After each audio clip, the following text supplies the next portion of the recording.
Everyone. I wanted to start a segment of videos about relationships, and I thought I would begin this one in a place where most people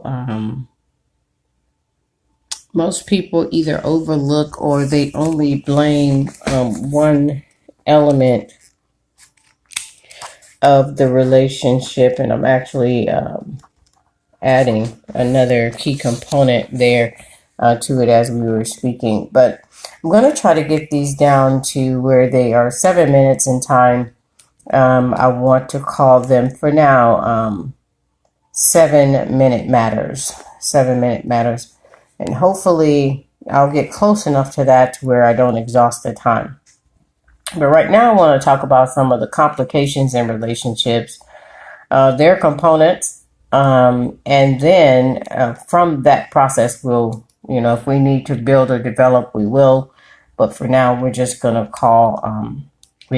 deal with some of the complications in relationships. And actually, these complications don't just exist between those who are sexually involved. They cross all types of relationships. It crosses parent to child, it crosses friend to friend, it crosses business partner to business partner, it crosses to, of course, lovers. And I think these components will be very essential for us to deal with. So let's delve into the very first one, which is communication. Communication is the ability, of course, to convey your ideas or thoughts. And that could be very interesting. Well, that's actually number one. When you ask people what is the primary concern in relationships, many of them will say communication is the problem. Which means if communication is number one, then there are many sub ideas underneath communication that could cause, some concerns. So we'll delve into those. Another one is comprehension. Okay. One of the things that happens in relationships that, is miscommunication. People call comprehension miscommunication. You didn't hear me correctly. You didn't copy that correctly. You didn't relate that correctly. So comprehension can be a big complication in relationships. Another one is completion. Completion is nothing but the ability to follow through according to what you have communicated, according to what the person has comprehended that you said. So when you have those things all built up together, you see how communication can have a major effect on everything, as well as comprehension and completion. And then there's completion is not the same as consistency. A person can have a consistency at doing nothing.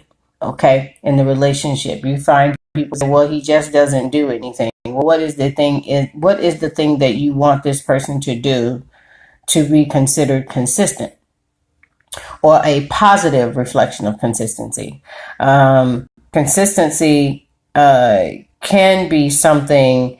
Consistency is considered a person's what they do as a habit. It also has to do with their words, which goes back to communication.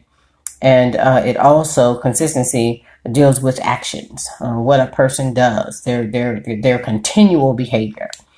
And then as I was beginning the video, I realized that there's another one, which is chemistry.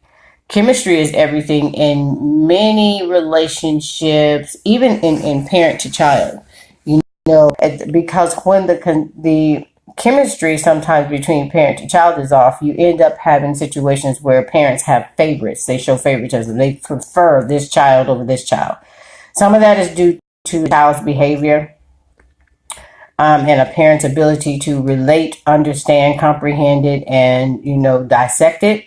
But sometimes that chemistry has to do with, if children have different fathers or mothers, a parent will relate to one child better in accordance to how their chemistry is, or their interaction is, their communication is with the other parent.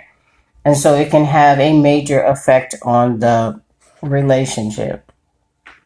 So those are my 7 minute matters. I'm not sure if we went over time. I'm hoping that we didn't, but I wanted to structure that, and we'll have these. We'll have 7 minute matters for us to talk about and relate. All right, my love. Ciao.